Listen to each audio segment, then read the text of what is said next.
We could have a verse by Richard, and it's a verse from a chap called Ryokan, if I'm pronouncing him right. He's a Japanese Zen monk that lived quite a lot of time, a lot of his life in a solitary way. And sometimes it was very, very joyful, and often it was a sort of melancholy existence as well. So we're just going to hear from him and Richard. The Autumn Moon by Ryokan. The moon appears in every season, it is true, but surely it's best in fall. In autumn, mountain moon and water runs clear, a brilliant disk floats across the infinite sky, and there is no sense of light and darkness, but everything is permeated with its presence. The boundless sky above, the autumn chill on my face, I take my precious staff and wander about the hills. Not a speck of the world's dust anywhere, just the brilliant beams of moonlight. I hope others too are gazing at this moon tonight, and that it's illuminating for all kinds of people. Autumn after autumn, the moonlight comes and goes. Human beings will gaze upon it for eternity. The sermons of the Buddha, the preachings on the Om, surely occurred under the same kind of moon. I contemplate the moon through the night, as the stream settles and the white dew descends. Which wayfarer will bask in the moonlight longest? Whose home will drink up the most moonbeams?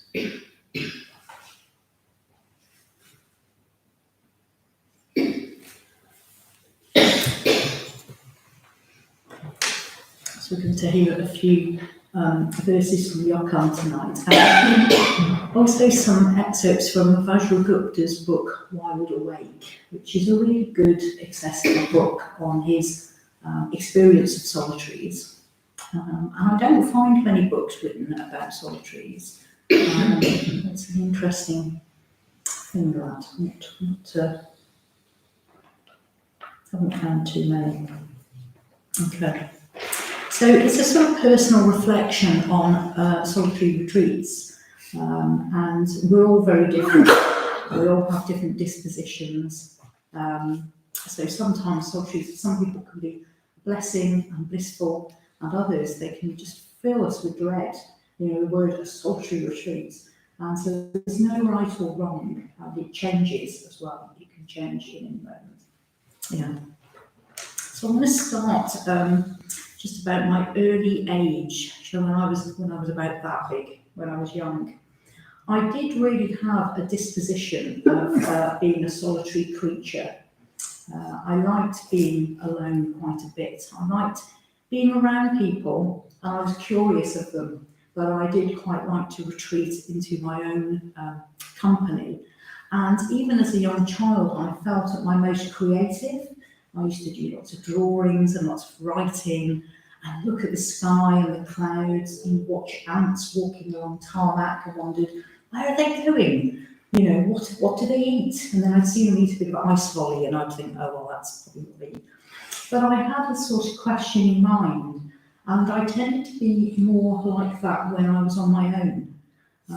When I was with other children, yes, we'd play, we'd be raucous, and sometimes we'd fight, you know, but I often felt it was quite a precious time for me, and had quite an impact on me growing up. So then, when I got to my late teens, early 20s, I was thinking I hadn't really been on holiday very much as a child.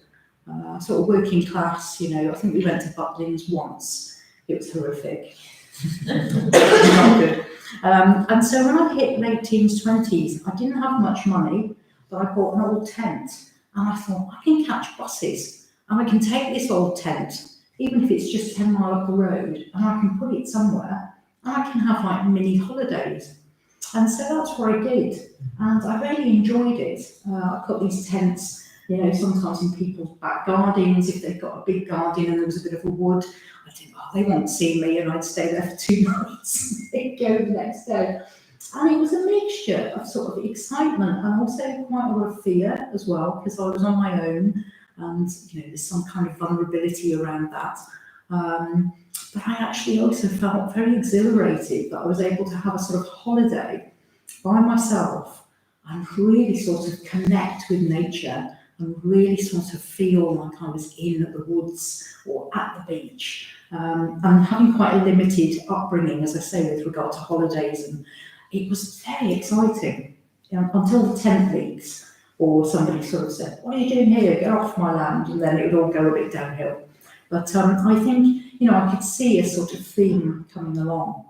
So some people, thrive on companionship, and I sort of thrived on a little bit of companionship, but also time to connect with the world around me. In my 30s, I decided to come along to meditation. I would say I've always felt spiritual, and I don't know what that means. Don't ask me what that means. But I always did, even as a little child. I just felt connected and plugged into something bigger than just what I was offered, which was school and, stories about what we're going to be doing when we grow up, the Bible. And I just felt there was something bigger and more mysterious. And when I came along to meditation, although my life was okay, it was a bit unfulfilled. I think I'd been quite reclusive. And then I'd swung right the other way and gone into party mode. And then I kind of swung back into the middle. And I thought, both are quite unfulfilling. If you become too reclusive, in a way you can sort of cut off from the real world and sort of isolate yourself in a way. And at the same time, the party mode wasn't really me. I just sort of remember standing in a nightclub once thinking, oh my God, this is so boring. So I just drunk. And then I was sick, so I didn't go again. But we do these things when we're young, because it's like, who am I supposed to be? Yeah. And I found meditation quite difficult. My mind was whirring like a video recorder, going back and forth, fast forward, rewind, fast forward. And I was like, whoa, this is a bit scary. And I'd never noticed it till I sat in meditation. And meditation offered me a glimpse of something. And again, I didn't know what it was, but it intrigued me enough to follow that thread. So you can kind of see a thread that was going along. I later went on retreats. And retreats are fantastic, aren't they? They're really great for bringing along our practice and being together as a community. But I actually found them a bit busy.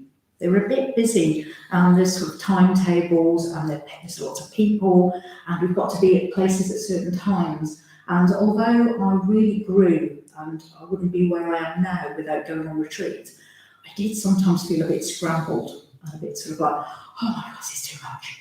So again, that's probably my tendency in this position as a bit of a hermit, that was feeling a bit challenged by that.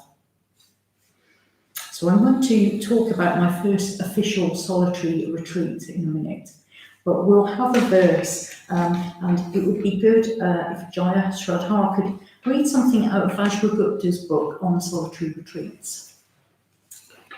Sometimes people ask if going on retreats isn't rather escapist or selfish, or is solitude for people who are loners or for the socially inadequate. Those who have tasted solitude know there is nothing escapist about it. Quite the opposite. When alone, you have no choice but to face your moods, thoughts, whims. You can no longer blame anyone else for them. Being alone is a long look into the mirror of the mind. It is much harder to ignore that mirror than when back in the midst of a busy life, surrounded by opportunities for distraction.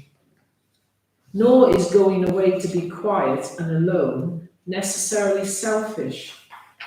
My motive for going is partly to return to my ordinary life with more to give. And although I am by character shy and introverted, I don't go on solitary retreats to escape from people or because I'm unhappy. It might seem paradoxical, but being alone can strengthen your connection with others. That's an excerpt out of Rachel Gupta's excellent book.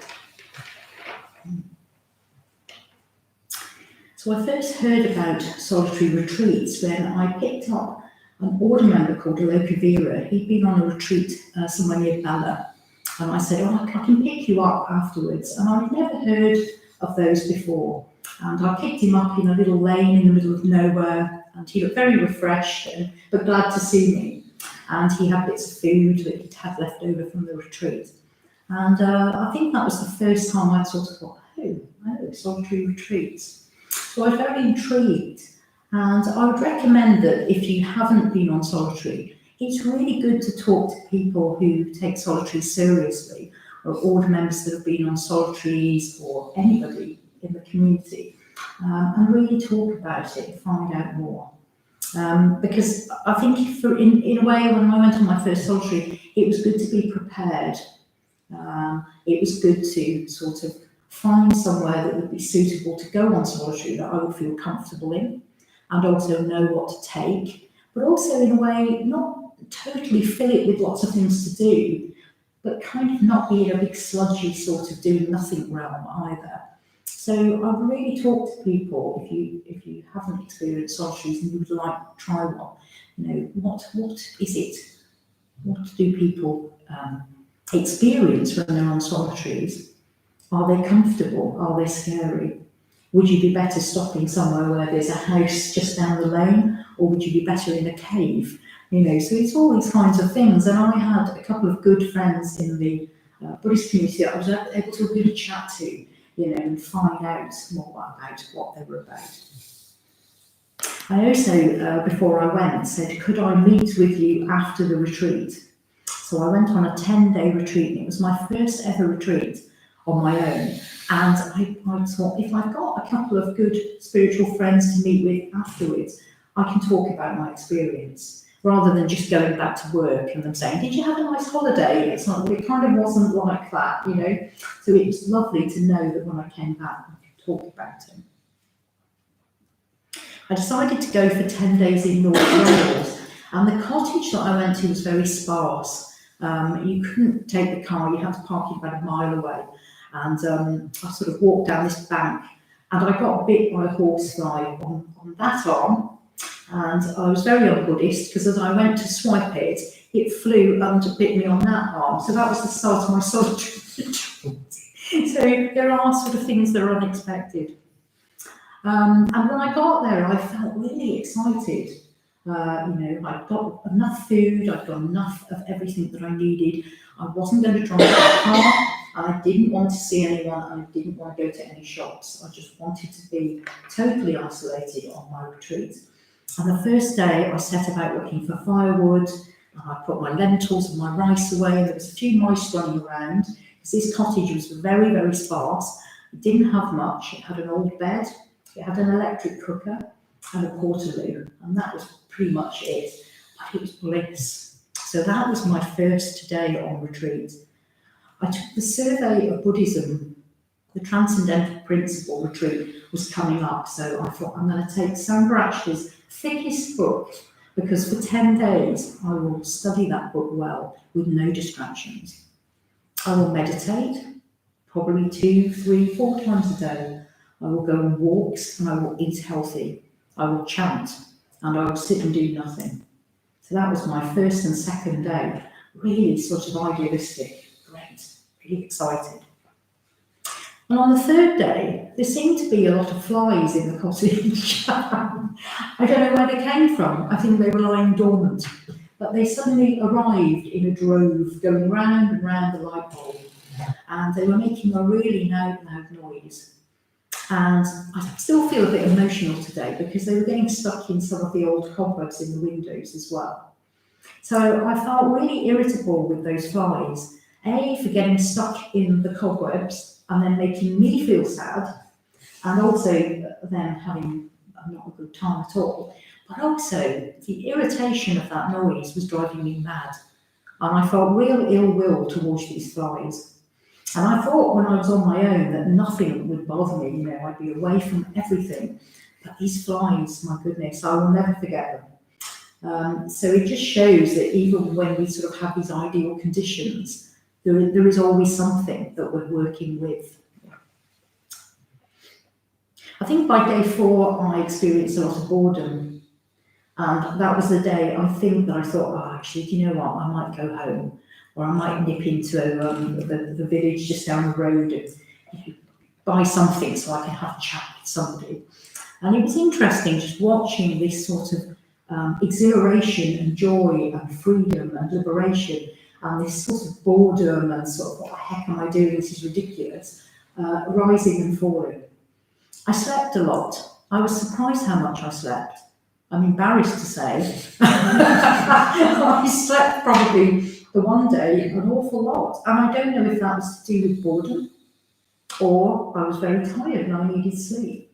But it was interesting that the retreat wasn't quite panning out as I planned. I did some watercolours, I did study, and I did meditate. But there were times when I just sat and looked out at the landscape in front of me. And I think those were probably the best times, when I just sort of sat there and forgot who I was and what I was supposed to be doing. And I just felt like I was completely in tune with the landscape. And it was very special. I can't really put that into words. We'll stop for another verse. So Kirsty is going to read something by Ryokon. Thank you.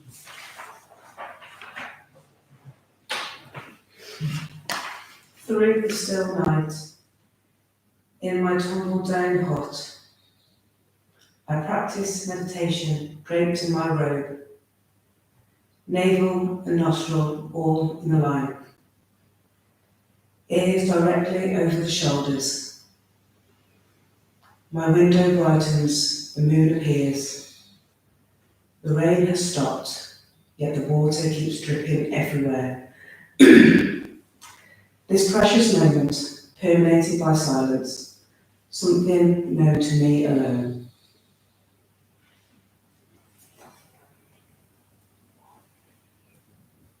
So there was a preciousness in silence as well. I often find life way too much. It's so noisy and so grey and so busy and so much of everything. And on the solitary, I found that it felt very spacious and very clear. And I heard birdsong more than I'd ever heard before. I made friends with a seagull, who I was a bit scared of when he first started coming down to the walks. He was huge. And then I just thought, oh, actually, what a beautiful bird. So there was time to do things like that. You know, in our everyday life today, for instance, we probably wouldn't have made friends with a seagull. No, that's right. And I think there's that spaciousness and that silence and that alone time where things can be allowed to arise. Yeah. So we're not getting and spending. We're not going somewhere. We're not as distracted. There was no television. There was no mobile phone. There was no radio. There was no books like and novels. You know, there was just the survey of Buddhism, whether I liked it or not. If I didn't like it, then there was nothing else. And actually, it really sort of concentrated my mind. I felt softer, and I kind of forgot who I was. I didn't have to brush my teeth. If I didn't want to, because no one was coming round. I wasn't going anywhere. I think I missed brushing them perhaps twice. Because, you know, I'm a bit of a rebel like that. But there was something about the magic of a solitary retreat. But I did also experience fear. So on the second retreat that I went on, which was another 10-day one, the retreat was very different. So it's good to drop expectations of your solitaries, or anything really. You know, what we have once, it may not be the same again. And the second retreat didn't feel quite as magical. It didn't feel quite as sort of exhilarated as I did with the first one. And I think it was because I had expectations, that I was going to have these beautiful visions and the Lakshanas were going to sort of manifest through the environment that I was with. And it wasn't quite there. And then what happened was the one day I heard some voices, and it was quite an isolated cottage. There was nowhere to go, there was no road. And there was two men outside, and I instantly felt some hackles going up. Now, if I was at home, I wouldn't have been like that, but because I was on a solitary, and I was quite sensitive because I've been meditating a lot, I actually, instead of metta, I felt this instant suspicion. The dear will, it was like, whoa. And they just said, can we go fishing? Can we go fishing here? And I said, no, you can't. This is private property. And they went with a flea in their ear. They probably thought, who's that mad woman in there who hasn't brushed her teeth? But it was interesting how I'm not really a fearful person, but it triggered into some fear. And I started getting preoccupied about, do you think they'll come back? Do you think I was really rude to them so they might come back? Do you think they are fishing down there? If I go for a walk, they're going to be hovering around.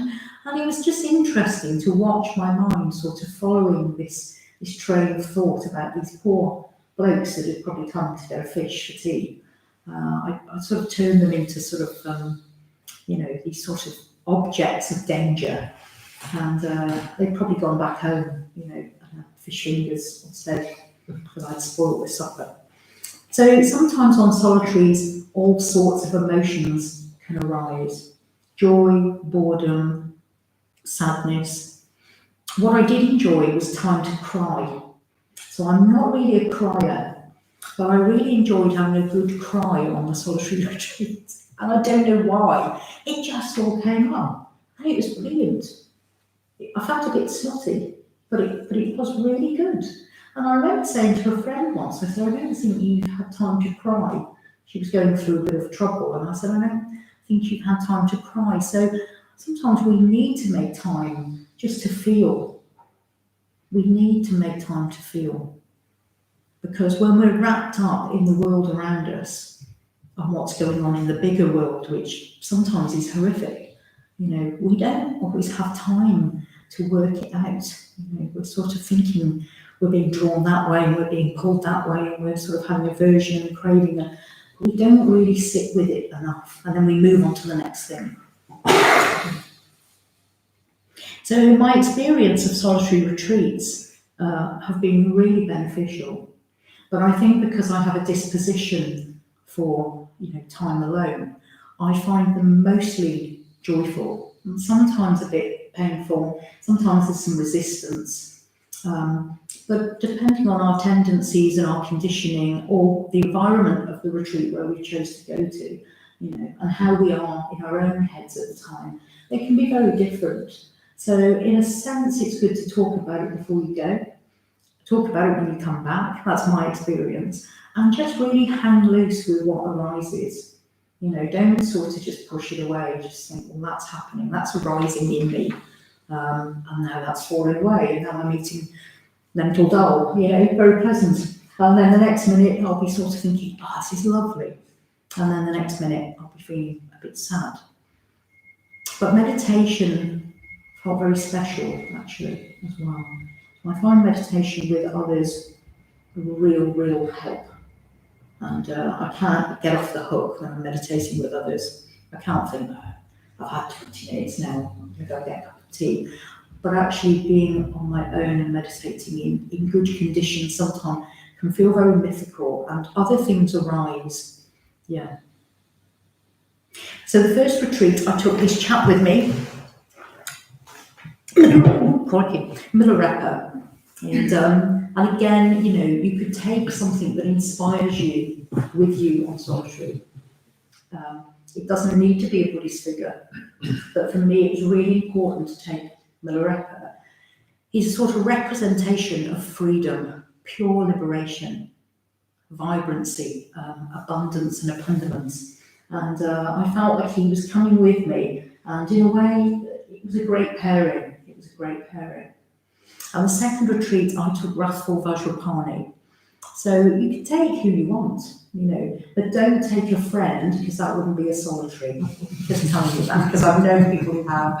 We've been on solitary together. It's like, well, I'm not sure about you anyway. But yeah. So Milarepa, he was a solitary figure in some ways as well. And you'll find in Buddhism that there's loads and loads and loads of stories throughout the thousands of years of people who have sought at one time or another solitude to meditate, to reflect, to have practice. Yeah. And in a sense, we're doing it as part of a individual. So although we're on our own, we're coming back to our community. We're coming back into the world. So it's not to get too attached to it.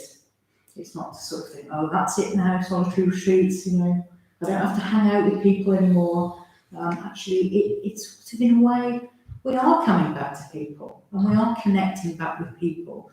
And I find for me, it helps me to connect more, when I've had time to reflect and think about people more, think how much I love people, actually.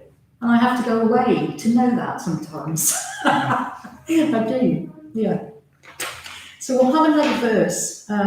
If Andrea could read an excerpt from Vajragupta's book.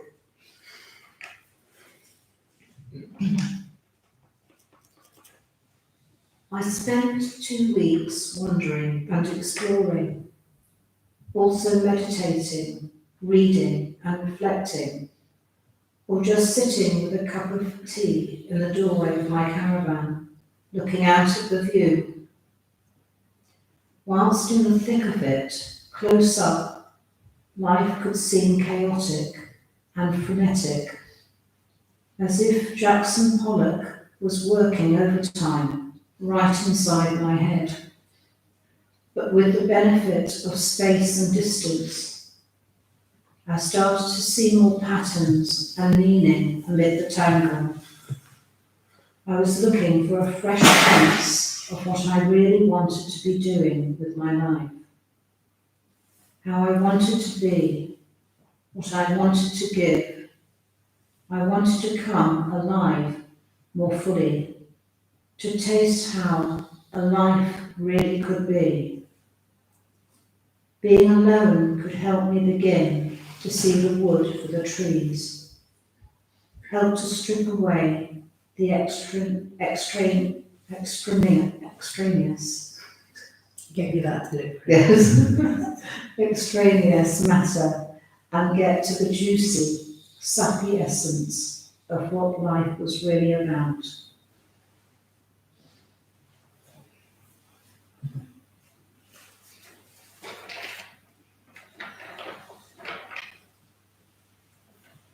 So I'm going to just say a little bit about solidays. Now, I don't think I've made that word up. I think it basically is going on holiday by oneself. But there's a difference between a solitary retreat and a soliday.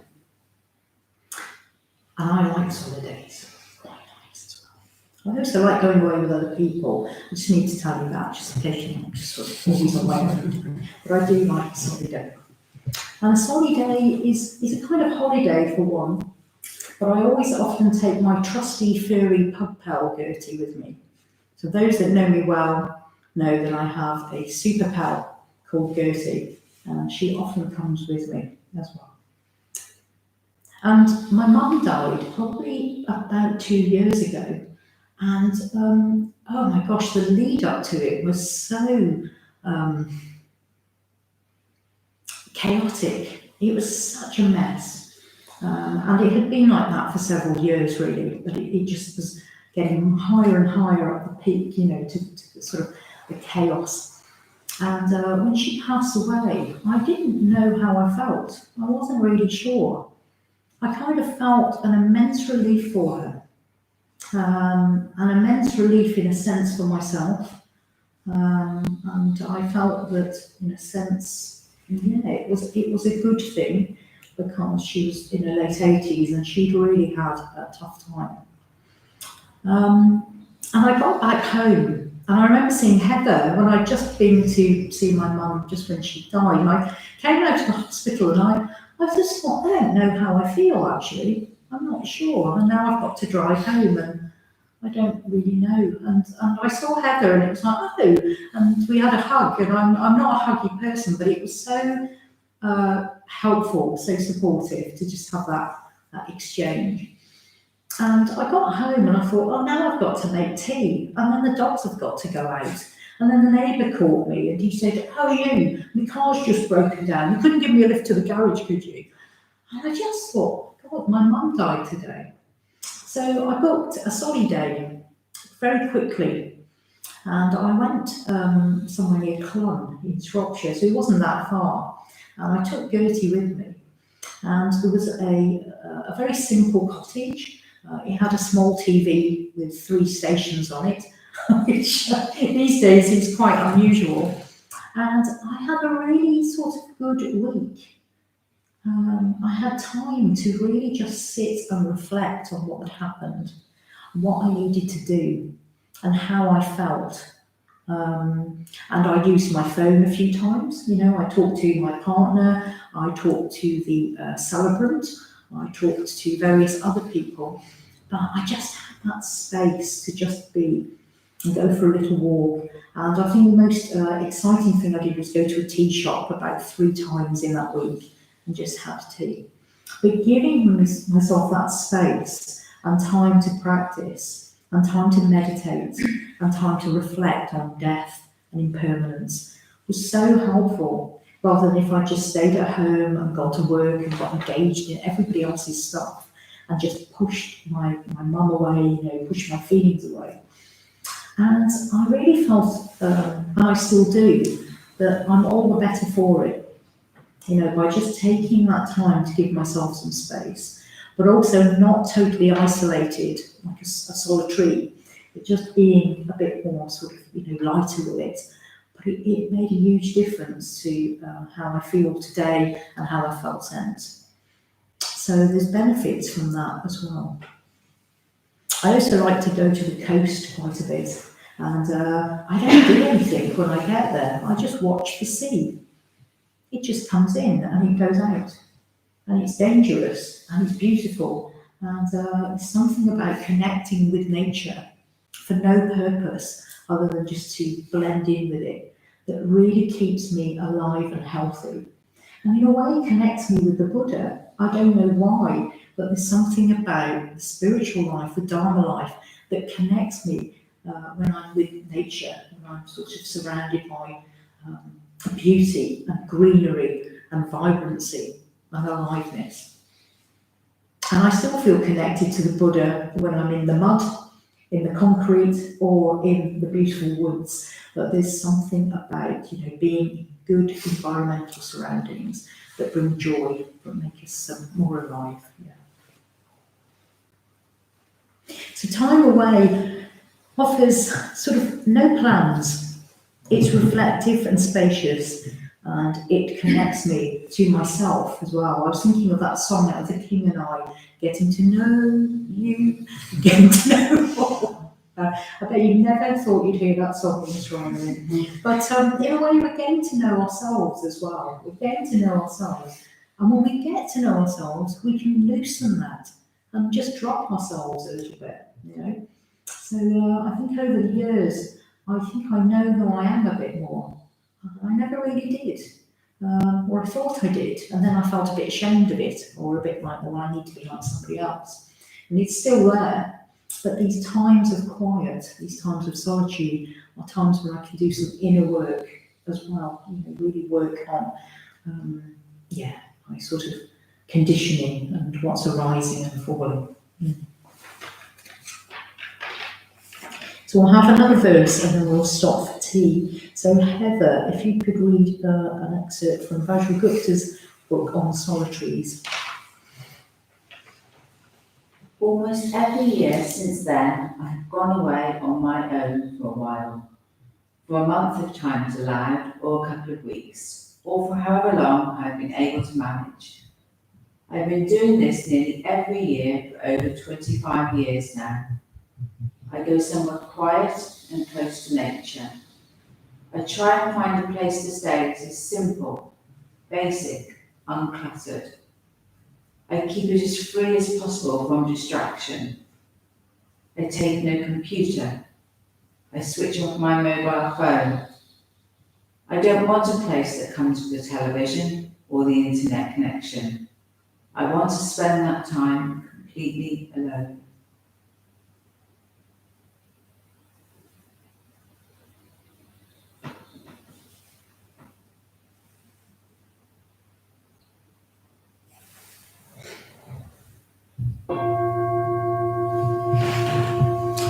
Okay, so we are going to have a 24-minute tea break. Good, thank you. Thank you.